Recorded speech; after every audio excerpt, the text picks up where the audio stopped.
My name's Kirk Lawless. I'm a retired police officer from the St. Louis area. Spent 28 years on the job. I came on the job in 1984. I've done just about everything you could do except be a boss, and I didn't want to be one anyway. I worked narcotics. I was a investigator for 14 years, a field training officer. I worked undercover narcotics for a couple years. Pretty much seen everything, done everything. 2009, I was riding a beat car just in uniform, and I jumped a radio call for a burglary in progress. July 19th of 2009, it's about 11:15, 11:30 in the evening on a midnight shift. It's a pretty quiet night, so everybody was back and forth on the radio deciding who's going to go on this call, because we didn't really know what was going on. We have computer-aided dispatch, so there's maps so I can see the other cars in the area, and figured I was just as close as the next guy, so I'm going to go ahead and go and help out on this call if it's legit. And most of the times it's not. It's a raccoon in a trash can, or the wind blew a tree branch up against somebody's door. So I didn't muddy the radio traffic, because that's kind of a pain in the ass when people start talking, just needlessly on the radio, tying up the airwaves. So I didn't tell anybody I was going. I just headed that way. Probably took me a minute and a half, 2 minutes to get to where the address was 2821 Cranberry Court. I know the car that was assigned to it was a field training officer. He had a new officer with him. It was her last night of field training. The dispatcher got on the radio and said, "Just to let you know, I just lost contact with the caller." Newer cops, maybe they wouldn't pick up on things like that, but when you work with the dispatchers, you get a feel for their voice and the inflection, and she sounded a little perplexed, like there was something odd about the way she lost contact with the caller. And again, that made me think that it was probably a legitimate call, and that they lost contact with the caller because of something that happened. So I stepped it up, and when I got around the corner from the house, I could see this young officer, last night of field training, and she was standing at the foot of just a one-step stoop on the front porch of like a slab type porch, and behind the door was a large guy, all dressed in dark clothing. He happened to be a black guy. I couldn't see anything. All I could see was the whites of his eyes from where I was at, and he was a lot bigger than she was, and she looked really intimidated. Her body language told me that she was in distress. He had just stepped out of the door and approached her. She backed up just a little bit, and she shined a light on him, and I could see that he was holding something in his left hand. It ended up being a baseball hat, and he was holding it by the brim, and he had his hand buried in the cap part. And when I got out of the car, I figured that he probably had a pistol in there, and I told her to back up, because he was a bad guy and probably not the homeowner, since he was wearing winter gloves and it was July. He had adequate time to run, but he didn't, which was kind of strange. He was really focused. He was focused on me. He didn't care about her anymore when I pulled up. So when I got out of the car, we made eye contact with each other. All I saw were the irises of his eyes move from her to me, and they didn't come off me. When I got out of the car, I had already unholstered my weapon and was yelling at her to get back and tell him to show me his hands. And of course, he obviously didn't. He quartered away from me and coming down the driveway, and I was coming up on him, walking. I wasn't running at him, but we were kind of just walking towards each other. And when he took the hat and he slung it aside, we were close enough that I could tell that the gun he had pointed at me was a Ruger SP-101, and of course it was a 357 Magnum. And I could see that he had a cocked single action. We were that close, and it pissed me off. One, because he was pointing a gun at me, and two, because it was a Ruger SP-101, and they work all the time. They're notorious for never failing. And I knew as soon as I saw the gun that I was going to have to shoot this guy, and I figured I was going to get shot too. So a lot of stuff goes through your mind when that happens, and one of the first things I thought was like, I have to kill this guy. I can see in his eyes that he wants me dead, and I'm not going to let him kill me and this young officer in her last night of field training, and then maybe pop her training officer when the shooting starts and he comes around the back of the house. So I knew we were getting ready to go to work, and like I said, we're close enough. I could see the beans in the wheel of the revolver. I could see the tips of the cartridges that were in the gun, the 4 that I could see. The other 2 weren't, so I assumed there was a live round in battery. And he just kind of quartered away from me. He picked the spot where he wanted to fight, and I picked the spot where I wanted to fight, and I knew there wasn't anything behind me. I wasn't at risk of shooting the young officer or anybody else. I had a clear background for field of fire, and I thought, here it goes. And I thought, and I tell this when I talk to people at the police academy, one of my first thoughts was, don't shoot me in the balls. And that's one of the things when I tell them, people are like, what goes through your mind? Well, that was one of the things that went through my mind. Don't shoot me in the balls. I mean, don't shoot me in the face, don't shoot me in the throat. I'm like, no, don't shoot me in the balls. Why? That flashed through my mind. So as soon as I saw the gun, I lit him up, and I hit him twice, and hit him once in the outer thigh. It went through his inner thigh. It did hit him in the balls. And maybe in my mind, I was concerned about mine, and that's where my first shot went on him. I don't know, subconsciously, but the second shot hit him right below the rib cage, and that was the shot that killed him. The whole event lasted from the time I put my feet on the deck and put out the shots fired call was probably 10 seconds, maybe. So arrive on the scene, assess the situation, do the shooting, get him handcuffed, and get on the radio. Like I said, that was like 10 seconds, 12 seconds. So the actual shooting event probably took place in less than 4 seconds, with 2 minutes of prep time to get there. So after that happened, I went back to the police station. I knew the guy was going to die. I mean, I watched the paramedics cut the clothes off him, and I saw where my bullets went and what they did. And we were close enough that when I shot him, the shot that hit him in the torso, I could smell blood on his breath. We were that close, because as I shot him, because I was in motion, he was in motion, and we pretty much just collided.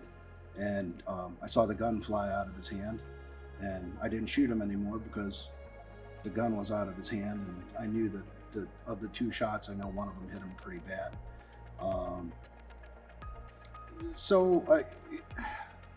It's kind of weird when you get in a situation like that, and I'm listening to this guy cuss me out. He called me a motherfucker a bunch of times and said I shot him in his dick, and he wanted to fucking kill me. And even though he was handcuffed, he still wanted to kill me. He was just full of rage, and you can't do anything. I would have sat down and said a prayer with this guy, because I knew he was going to die, and I think he knew it too. He knew as soon as the pistol play started that he was not going to make it. The rest of the story is just so far-fetched, but I can talk about it because it's all true. I mean, I wish I would have had a body camera. We didn't have them back then. This was 2009. So when I came on the job, like I said earlier, tasers were made of wood. We didn't have tasers. We had nightsticks, so we didn't have body cameras, any of that kind of stuff. But I wish I would have had a camera crew with me because it would have been a great training opportunity to show other cops how fast things happen and what to look for. I mean, they could break it down second by second to see the things that I saw, rapid fire, that's probably not a good term, pouring at me all this data that I have to interpret into, yes, this is going to be a lethal force scenario. After he was handcuffed, we found out that he had come out from a neighborhood in North St. Louis called Walnut Park. Sounds nice, but on the streets it's referred to as Murderville. And the guy that I killed was the head of 2 carloads of guys. There were 4 guys in each car, 8, could be 7, maybe 8, but at least 7 guys in 2 stolen cars. And they came out to my town to hit a lick. They were going to take off the guy in his house, perceiving that he was the dope man, and that he had dope or a lot of money. He had neither.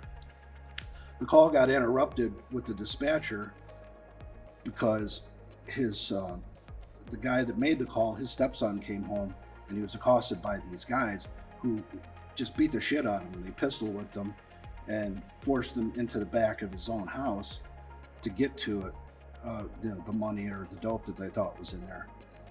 The stepdad was in bed with the blankets over his head making the 911 call. When they figured out that he was on the phone, they beat the shit out of him, pistol whipped him, dragged him out in the living room, the 2 of them, and just continued to beat the holy hell out of them. And they threw a blanket over their head, and the guy that I killed was telling the rest of the guys to kill him. They were going to shoot him execution style because they just wanted to go. And he was at the front of the house and he saw that the police were showing up. So in the interim, a bunch of guys went out the back of the house. They followed a trail of stolen stuff, and I think they recovered 1 stolen pistol in the back of the house, in the backyard alleyway. He was the common denominator. He knew the guys in this car, he knew the guys in this car, but these guys didn't know these guys. So when they finished their investigation, we found a stolen car in front of the house, a couple doors down, and they linked that to a theft in another jurisdiction. They ended up catching another 2 guys off that. They cooperated. They both caught 25 years for felony murder because somebody died in the commission of a felony, and in Missouri that's the charge you get. So they took a plea deal, 25 years with no parole. At the scene of the shooting, after the event happened and the paramedics did their thing, I was a little concerned. They kept me on the scene for a long time, longer than normal. I don't think it should be as long as I was there, probably at least an hour. You should be whisked away and, you have some privacy or some time to decompress. But the young officer, I couldn't see her. I didn't know where she was at. And I asked about her, and they said that she went to the hospital. And I was like, oh, okay. I mean, she was 25 feet to my right. I pulled the trigger twice. And I see 2 bullet holes in this guy. I got his gun. There's 6 rounds in it. The hammer's back. He didn't get a round off. And I'm thinking, why'd she go to the hospital? I mean, I thought, did I shoot her? I mean, it was just all this stuff's going through your mind. And I was like, did I shoot her? Well, I found out they put her in the bus with the guy that I shot by herself without her field training officer. So by herself, she was in the back of the bus with this guy while he's bleeding to death.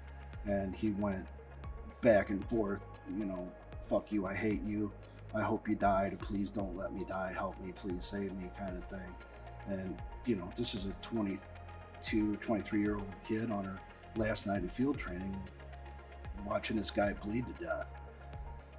And then they left her at the hospital. After he died, about the time he got there, they left her at the hospital for quite some time. Her dad is officer in another larger jurisdiction, and she couldn't get any cooperation from my department. And she called her father and said, "Hey, Kirk just shot and killed a guy, and I'm at the hospital with him. I don't know what to do. I don't know if somebody's going to come out here looking for him or whatever." They kind of gave her a hard time because she called her daddy for advice, but the whole thing was just bizarre. I mean, when I got back to the police station, the captain who was in charge of the uniform division told me that the guy died, which we knew was going to happen. But then he told me I didn't write enough tickets and that I needed to pick up the pace, which was really not a good time to talk about things like that. And later on, put pen to paper and had me written up once in 28 years on the job because I didn't fulfill a ticket and arrest quota, but that's neither here nor there. I stayed on the job for, well, in 2012, in January 2012, I was terminated. They called it a separation, which means I guess we eventually got divorced. Because they said I couldn't do the job anymore. I was lied to by the chief of police, and I think he tried to do the right thing. It actually ended his career. He ended his career probably 3 years sooner than what he thought. To my 13 more years I was going to work. He asked me if I had a workers' comp attorney after I was diagnosed with PTSD. I had sleep issues mostly, and I wasn't sleeping for 3 or 4 nights in a row. And I told him, I said, "I don't want to tell you guys because I think it's going to screw me." And I said, "But I have to tell you because if I'm not sleeping for 3 days in a row, I may as well come to work drunk. And if I hit somebody and kill them, we're all going to get screwed. So I don't want to be that guy." So they sent me home, called me back the next day.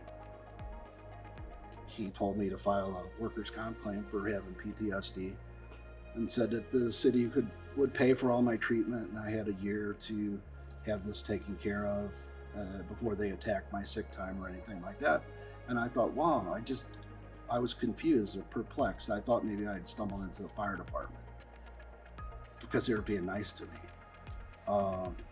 And I took them at their word, and they kind of backdoored me. They ignored the PTSD claim, refused to pay the medical bills, and started attacking my own work or vacation time, comp time, all of that. And when that was exhausted, I had a doctor that said I could come back to work with light duty accommodations. They told me that there was no such thing as light duty in our department, which is crap because I have a running list of probably 80 guys or gals that have been on light duty for various reasons. And that's pretty much my career ended like that. Just like with a whimper. Yeah, no fanfare. They told everybody I retired, but I didn't retire. They just ignored the problem. They didn't help me, and they lied to me. So now I spend my time telling other people the story, not to have a pity party, not to let people know that, this happened to me and, whatever. I tell them so they know they can take all this information and put it in their pocket in case they find themselves in a similar jackpot, that they can learn from the things that I did and things that I failed to do to protect myself from the attack, which I take as a personal attack on me and my family. They put me back to work the night of the shoot. I was 26 hours off the clock and saw the shrink and was back in a police car on my 50th birthday on July 21st. The shooting happened July 19th. So basically when I got home on the morning of the 20th, and the evening of the 21st, I was back on the street, which is just, it sounds like a bad movie, but that's just that's how they operated, and that's what happened. So I had to be quiet because I had to file a lawsuit against the city to try and get, you know, some reparations, some damages for, you know, what happened to me. I was unsuccessful in that attempt, but I had to keep my mouth shut the whole time that happened. I couldn't talk to the press. I couldn't, you know, I had an attorney that he's questionable as far as I'm concerned now.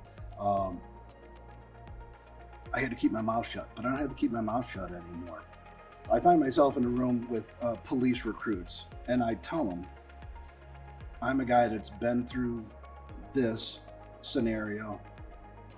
I've pretty much seen and done everything. Now is your opportunity. You want to ask a guy like me questions that I'll answer you honestly, lock the door, and I'll tell you, I'll answer all your questions, everything I know. Because I don't want to see any of these kids, these young cops, come out on a job and get jammed up on something. So I kind of feel like I've navigated some treacherous waters. And while I wasn't successful in my lawsuit endeavors, I'm still alive. I'm still telling the story because it's true. You know, that they lied to me and that they'll lie to these kids that come on a job. And right now it's so treacherous with all the anti-police stuff going on. The message that I send out is that, and I give everybody my name. I'm on Facebook, you know, Kirk Lawless at yahoo.com is my email address. I give people my phone number. I'm not hiding. I don't hide from anybody. I'm not afraid of shit. So I tell these guys, if you have a problem or you know somebody that has a problem or dealing with PTSD and they don't, you know, they're fucked up, they need help. My phone's on all the time, and I field phone calls from a lot of people. I mean, I've been in contact with people from Ireland, England, Canada, New Zealand, all across the UK, all over the States. People call me that, you know, like I'm just a guy. I'll help them if I can, but it's an epidemic. I mean, they use us up and they throw us away. And so my mission now is to help save other cops' lives. I mean, more cops die every year by suicide than get killed in the line of duty. That's a fact. And it's been that way for a long time. I think New York just had the 9th suicide in this calendar year, and we're only in August. 9 guys have killed themselves. So it's an epidemic. Everybody's afraid to ask for help because, well, it's a kiss of death. I asked for help and they threw me away like a piece of garbage. And I'm not a piece of garbage. You know, I know that. And I'm not going to kill myself either. But I understand why cops kill themselves because I've been through it. I have a strong family support group. I have a very tight, close circle of friends. But I know the pain of alienation or being held incommunicado. My department made me poison. I couldn't be seen with anybody. I mean, maybe 2 people out of almost 100 cops would probably be seen in public with me at their own peril. And that's horrible. You know, to put a label on somebody like you're crazy. PTSD does not mean crazy. It just means that you're dealing with some shit and you need some help. But when they do things like happened to me, that really makes people not want to ask for help. So what I'm doing now is turning the hate and the anger into something positive, and I put the message out there. I write a lot of things. I don't get paid for anything. I don't volunteer. It's my words, and I don't bullshit anybody. I don't tell anybody make-ups. I don't have to make up anything. I got lots of stories in my head. They're all true. I have a good imagination. I could run with it, but I don't. So that's the message is Kirk Lawless at yahoo.com. You want my phone number? 314-302-0511. That phone's on 24 hours a day. Kirk, K-I-R-K, Lawless, L-A-W-L-E-S-S. Like I said, I'm not hiding from anybody. But if you need help and you want some advice, I'll not lie to you. I mean, your department might lie to you, but I won't. I mean, I don't have anything to gain by lying, and I don't have to be quiet anymore. So I talk a lot, and I write a lot about the stuff that the cops are dealing with today. And it's a difficult job, and I don't know where that's going to end up at, but guys need help, and people need to help cops get the help that they deserve. I mean, there's a lot of money and time invested in guys. I was 28 years on a job, and they got rid of me. I have two college degrees. I mean, I think I'm above average intelligence, and they tossed me aside because they can replace me with a 21-year-old guy with a high school diploma that can run like a gazelle. But they don't want to rebuild a guy like me because we're dinosaurs, and they don't think that we're worthy of that. My main advice right now is, unless your department has a proven track record of taking care of guys, and there are departments out there that do the right thing and take care of their people, and I can cite examples. I won't now, but there are departments out there that are stellar in taking care of their people. My advice is keep your mouth shut until you talk to somebody like me that's been through it, that's not going to bullshit you. I'm not going to feed you to the wolves, and whatever you tell me, you have to tell me your name. I mean, you have my name, you have my information. I don't talk out of turn. I don't kiss and tell. What you tell me is totally confidential, but I can put you on the right path to getting some help and let you know the process, the workers' comp process. I mean, it's a nightmare. You try to sue the department to get, what is owed to you, and politics play into it, and it's all rooted in money. It's all rooted in money. But my main advice is, if you got something eating at you, don't kill yourself. It's not worth it. It's a permanent solution to a temporary problem. You can get past that. But the other stuff, you're scared because you don't know what to do or who you can trust. And a joke that is pretty common with guys that I was a field training officer for, it's a local donut shop, and the logo on the box is "You Can Trust the Donut Man." So when I train new guys, I'd always tell them, you're going to be spending 4 months with me in a car until you're released from field training office or field training. There's only two people you can trust: me and the Donut Man. And I asked them why, and they asked why, and I said, because it says on the fucking box, "You can trust the Donut Man."